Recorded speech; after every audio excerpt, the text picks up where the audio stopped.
The Satsuma class was a step into the future in many ways for the Imperial Japanese Navy. Previous battleships had been built in foreign yards, almost all of those British, although by 1905 there was a good leavening of Russian-built vessels in their inventory as well, thanks to the Russo-Japanese War. The Satsumas were about to change that.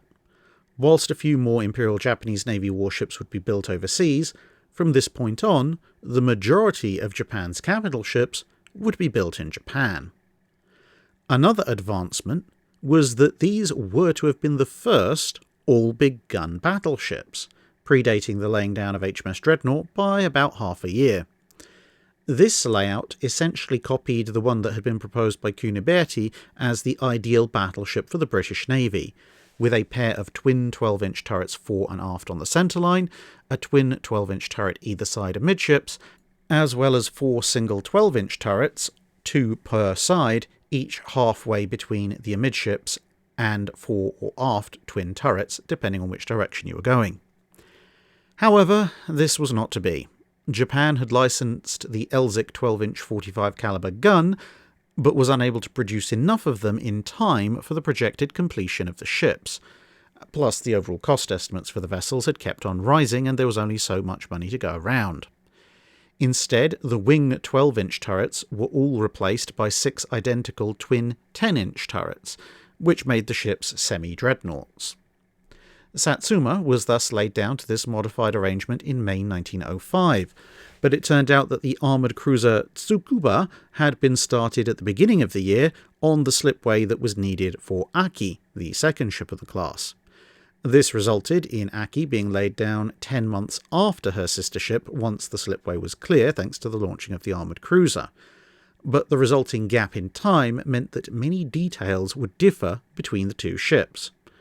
Both carried a main battery of 4 12-inch guns in a pair of twin turrets, one fore and one aft, with the aforementioned dozen 10-inch guns in 6 twin wing turrets, 3 per side.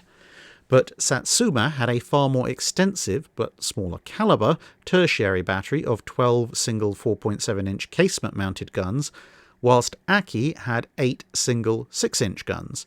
The more numerous tertiaries meant that Satsuma's quaternary battery was only 4 single 12-pounders, whilst Aki was able to mount 8 of them, with each ship also carrying 4 shorter-barrel 12-pounders and 5 submerged torpedo tubes, 2 on each side and 1 on the stern.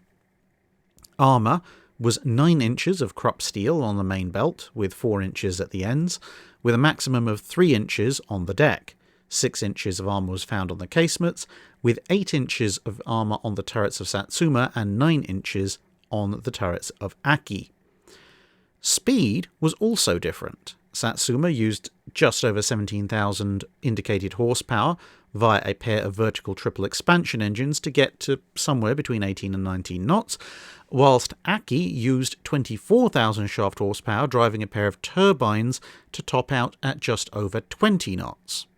Both ships used a mixture of coal sprayed with oil to boost their engines' power outputs, although again the exact amount that was stored on each ship differed. Although launched relatively quickly, 1.5 years after keel laying for Satsuma and only 13 months after keel laying for Aki, the ships saw a prolonged completion time and didn't actually commission until March 1910 and 1911 respectively, by which time other nations were in the process of introducing first-generation super dreadnoughts with 13.5-inch and 14-inch guns. Although they did just about manage to beat the Dantons into service. With the Kawachis, Japan's first true dreadnoughts, well on their way by then, and the Fuso's design almost complete and ready to order, the Satsumas were not considered first-line ships even on the day of their commissioning. The very first version of the 8.8 plans that were drawn up shortly thereafter started with the Kawachi class. Nonetheless, the ships were still employed when World War I broke out.